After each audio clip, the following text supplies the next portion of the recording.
Repalle city news కు స్వాగతం సుస్వాగతం।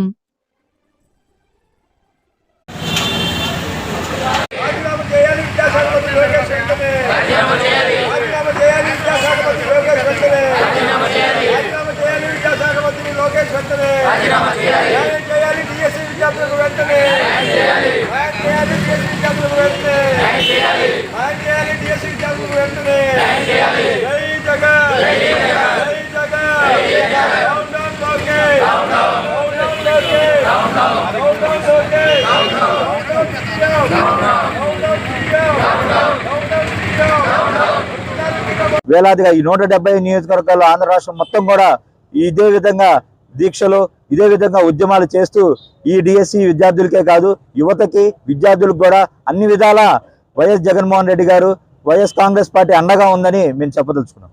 విద్యార్థులు కానీ యువత కానీ విద్యార్థులు కానీ అన్ని గమనిస్తూ ఉన్నారు। మా నాయకుడు జగన్మోహన్ రెడ్డి గారు పోయిన 5 సంవత్సరాల్లో యువతకి ఎంత ప్రోత్సాహం ఇస్తూ ముందుకు తీసుకెళ్లారు అనేది మీరు అందరూ కూడా చూశారు। వీళ్ళు కూటమి ప్రభుత్వం అబద్ధపు హామీలతో యువతకి నిరుద్యోగ వృత్తి 3000 ఇస్తానంటూ మోసం చేస్తూ ఈ రోజు వరకు కూడా అధికారంలోకి వచ్చి 2.5 సంవత్సరాలు అవుతున్నా కూడా ఈ రోజు వరకు కూడా దాన్ని ఆచరించకుండా కాలయాపన చేస్తున్నారు। దాని మీద కూడా మేము డిమాండ్ చేస్తున్నాం। యువత ఇదంతా కూడా ఆంధ్రప్రదేశ్లో కానీ రేపల్లె నియోజకవర్గం కానీ చూస్తూ ఉన్నారు। దీని మీద యువతకు కూడా ఒక అవగాహన ఉంది, ఎంత మోసపోతున్నారు, వాళ్ళ భవిష్యత్తుని ఈ కూటమి ప్రభుత్వం తాకట్టు పెడుతూ ఏ రకంగా వాళ్ళ భవిష్యత్తు నాశనం చేస్తుంది అనే దాని మీద కూడా ఇక్కడ యువత మొత్తానికి కూడా తెలుసు। రాబోయే కాలంలో కూడా యువతను కలుపుకుంటూ విద్యార్థులు కలుపుకుంటూ మేము ఉద్యమాలు చేయదలుచుకున్నాం।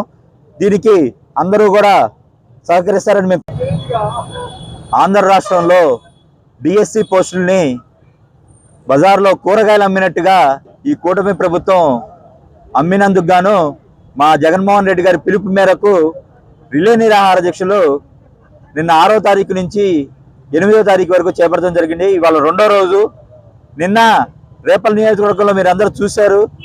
శాంతియుతంగా మేము చేస్తున్న ఈ దీక్షని వాళ్ళు భగ్నం చేస్తూ పోలీసులను ఉపయోగిస్తూ ఈ కూటమి ప్రభుత్వం ఇవి ఎంత నిర్వీర్యం చేస్తూ ఎంత అల్లకల్లం చేసింది అనేది నేను రేపల్లె నియోజకవర్గంలో అందరూ చూశారు।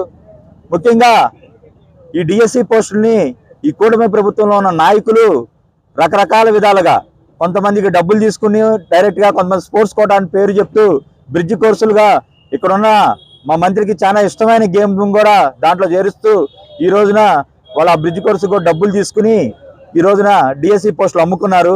దీని మీద మేము పోరాటం చేయడానికి మా నాయకుడి పిలుపు మేరకు మేము రోడ్డు మీదకి వస్తే ఈ రోజున మమ్మల్ని అక్రమ అరెస్టులు చేస్తూ నిర్బంధించి మా నాయకులందరినీ ఇబ్బంది పెడుతున్నారు। సరే ఎన్ని చేసినా కానీ మా పోరాటం అనేది ఆగదు। ఈరోజు 2వ రోజు రేపల్లె నియోజకవర్గంలో మా నాయకులందరూ కూడా కలిసికట్టుగా మేము ఈ రోజున ఈ పోరాటం చేస్తున్నాం। మా డిమాండ్ ఒకటే, పారదర్శకంగా మీరు ఈ డిఎస్సి పోస్టులు కేటాయించండి।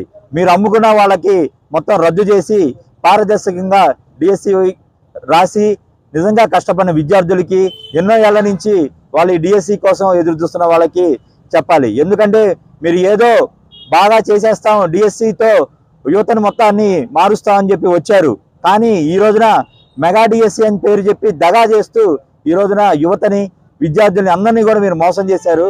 దీనికి బాధ్యత వహిస్తూ ఈ రాష్ట్ర విద్యాశాఖ మంత్రి అయినటువంటి నారా లోకేష్ రాజీనామా చేయాలని మేము డిమాండ్ చేస్తున్నాం। రాజీనామా చేయని పక్షంలో పారదర్శకంగా ఈ పోస్టులు ఇవ్వని పక్షంలో మా ఉద్యమాన్ని కొనసాగించాలని మేము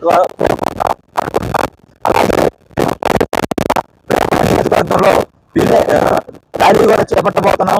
ఇదే కాకుండా రాబోయే కాలంలో కూడా మా నాయకుడు గౌరవనీయులు వైఎస్ జగన్మోహన్ రెడ్డి గారి పిలుపు మేరకు ఇంకా ఉద్యమం చేస్తూ డిఎస్సి విద్యార్థులకి న్యాయం జరిగేదాకా మేము పోరాడతామని చెప్పి ముఖ్యంగా రేపల్లె ప్రజల్లో ఉన్న రాసిన డిఎస్సి విద్యార్థులకు కూడా మేము భరోసా ఇవ్వబోతూ వాళ్ళకి తరపున మేము పోరాటం చేయడానికి సిద్ధంగా ఉన్నాం।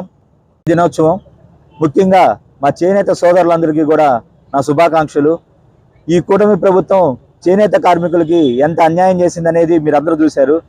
పోయినసారి జగన్మోహన్ రెడ్డి గారు చంద్రబాబు నాయుడు వదిలేసిన బకాయిలను కూడా 2019 ముందు బకాయిలను కూడా ఆయన 24,000 2 సంవత్సరాలు కూడా చెల్లిస్తూ 5 సంవత్సరాలు కూడా వాళ్ళకి 24,000 చెల్లించి చేనేత కార్మికుల మీద జగన్మోహన్ రెడ్డి గారు కొన్న పారదర్శకతను ఆయన చూపించుకున్నారు। వీళ్ళు జగన్మోహన్ రెడ్డి గారు ఇచ్చింది కాకుండా ఇంకొక 1000 రూపాయలు ఎక్కువ ఇస్తామని చెప్పి వీళ్ళు అధికారంలోకి వచ్చి ఈ రోజు వరకు కూడా చేనేత కార్మికులకి ఏ విధంగా ఆదుకోకుండా వాళ్ళని ఏ రకంగా మోసం చేస్తున్నారు అనేది ఈ నేత మా చేనేత సోదరులందరూ కూడా గమనించాలి.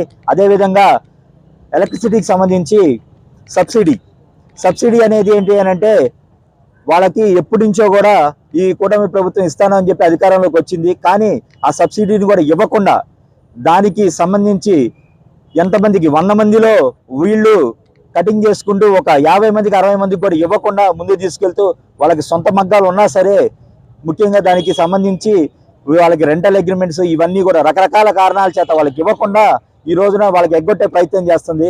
కాబట్టి వైఎస్ఆర్ కాంగ్రెస్ పార్టీ తరపున మేము ఒకటే డిమాండ్ చేస్తున్నాం, చేనేత సోదరులకి మీరు ఇచ్చిన ఏదైతే హామీలు ఉన్నాయో తక్షణమే నెరవేర్చాలి. అది నెరవేర్చని పక్షంలో చేనేత సోదరుల తరపున రేపల్ల నియోజకవర్గంలో మేము కూడా పోరాటానికి సిద్ధమవుతున్నాం. వైఎస్ఆర్ కాంగ్రెస్ పార్టీ తరపున వాళ్ళకి అన్ని వేళ అండదండలుగా ఉంటామని తెలుసుకుంటూ మరొకసారి మా చేనేత సోదరులందరికీ కూడా శుభాకాంక్షలు తెలియజేసుకుంటున్నాను. Thank you.